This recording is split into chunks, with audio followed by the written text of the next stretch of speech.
Okay, welcome guys. We're just going to do a quick chat on bowling workloads because it's something that probably, the chat around it can get quite confusing in terms of what do you need to do, what's the best, where am I at, am I in the red and all that sort of stuff. So I just want to really break it down into a couple of things. I mean, the first point is bowling workloads get blamed for injuries. Um, but a lot of the time we can take it back to the body.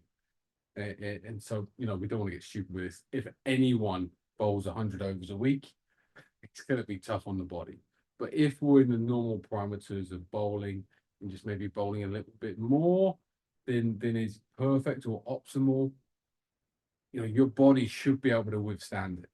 If your body's in a good position to do this in terms of from the training, from your motor control, from the fascial system, from mobility, stability, all these individual things brings out an action which is repeatable, sustainable, then the whole workload issue, like we said, unless it gets out of control, it isn't a bad thing. Okay. But it's probably too much on youngsters where the controls are there. But, what we're seeing with a lot of youngsters is complete lack of stability, in their bodies, so that their action is falling down and they are going to get injuries. But what we're seeing as well is the injuries are happening before a big workload is in there. So the workload isn't to blame.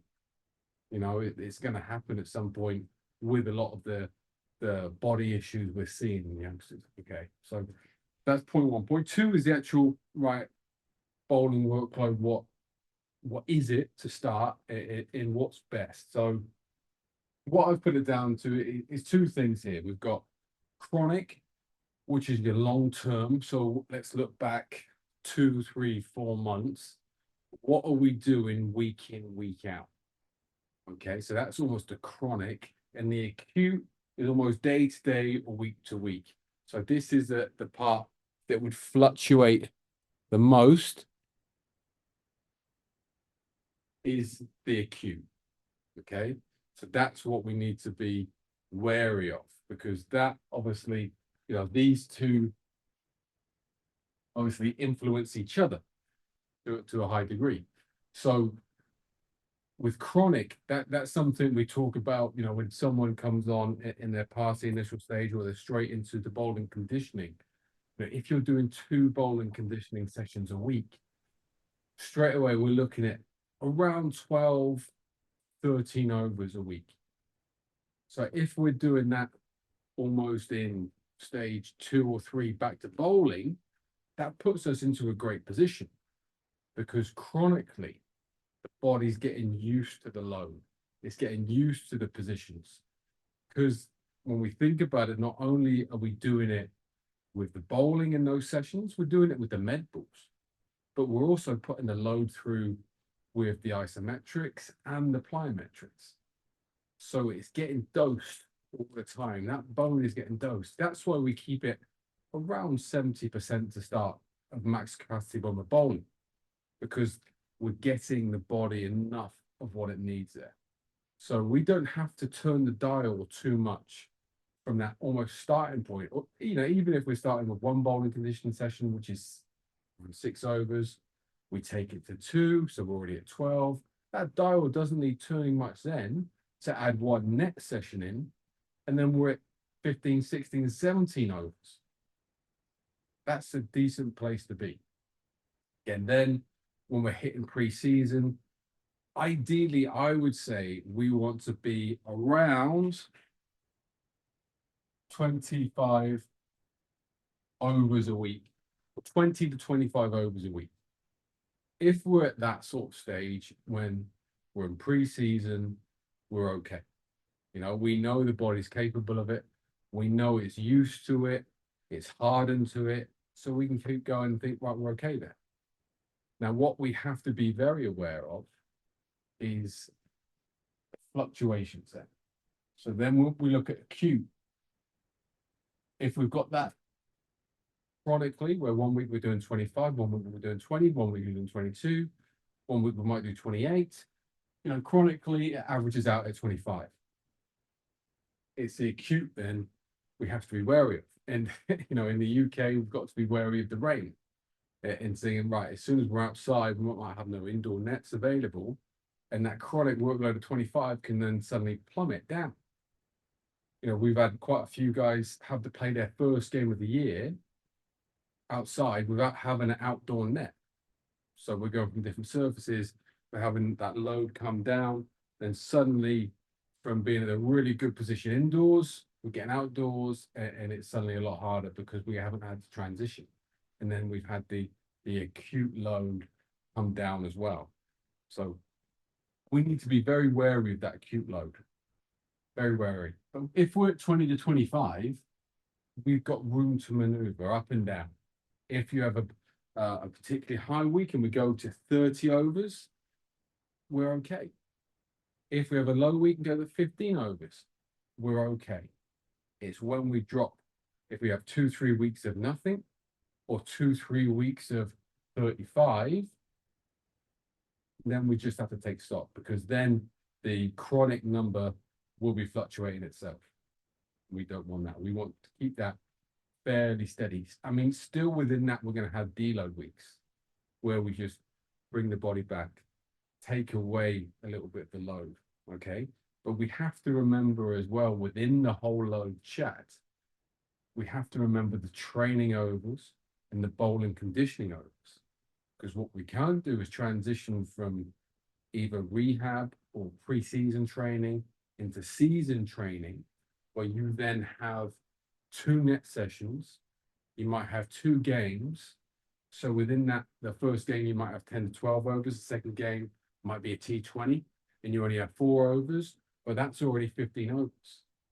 Then if you have 2 nets, you might have a net where a couple of bowlers don't turn up and the coach is making you bowl more than ideally you want to.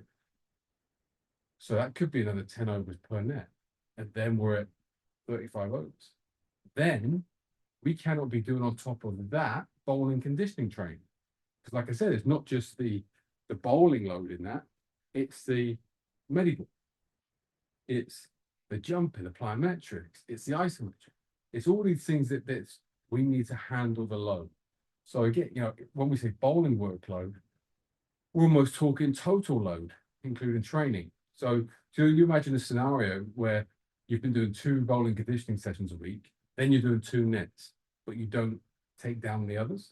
This is why, we talk about the whole bang for your buck, where if we can kill 2 birds with 1 stone and do the bowling conditioning session within a net scenario, brilliant.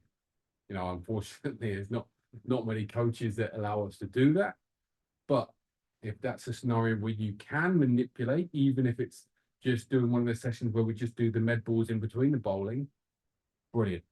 We're all about efficiency in the training, efficiency with your action. And if we're hitting those things, we know we're giving the body the best chance. We're not giving the body the best chance if we're playing twice a week, we're training twice a week net wise, and then we're doing a couple of bowling conditioning. You're going to run out pretty quick. That gas tank is going to be on empty. And that's obviously not what we want, because we need to get you through the games. We'll get you through them, get you thriving. And that's all about making sure we manipulate all these different factors. So if we have got a couple of weeks where it's raining and this drops right down, this fluctuates down, we need to assess. We need to not go straight in and get back to normal. We might have to progress it back up a little bit again. Okay. Hopefully that makes sense. So yeah, chronic 20 to 25 overs a week. We're at a really good point where we can go up and down. That acute, suddenly, obviously the way games are played in Australia, where you have over 2 weekends, you can have quite a heavy workload over 1 weekend, but then not bowl again for 2 weekends. So then we need to make sure within the training, we're keeping that chronic at a good number, 20-25. Okay. And that's why, some people do a winter set of 6 months, get to the season and say, I'm okay now, I'm off. It's like, well, hang on. this is as important as the 6 months off season, because if we don't nail this bit now, you could overload the body and cause loads of other issues, which is why it's so vital that we get each segment right and don't think I've done 6 months training, brilliant, right now I'm just going to go and bowl. No, we still need this. No, we make sure the body's working, we're not going too high with the bowling workloads, not too low. We need to keep it about right.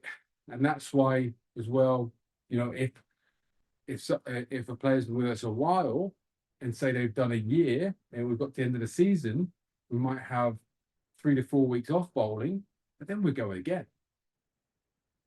Again, chronic workload will probably be a bit lower, 10 to 15 overs until halfway through. So if it's in the UK until Christmas, be around 10 to 15 overs.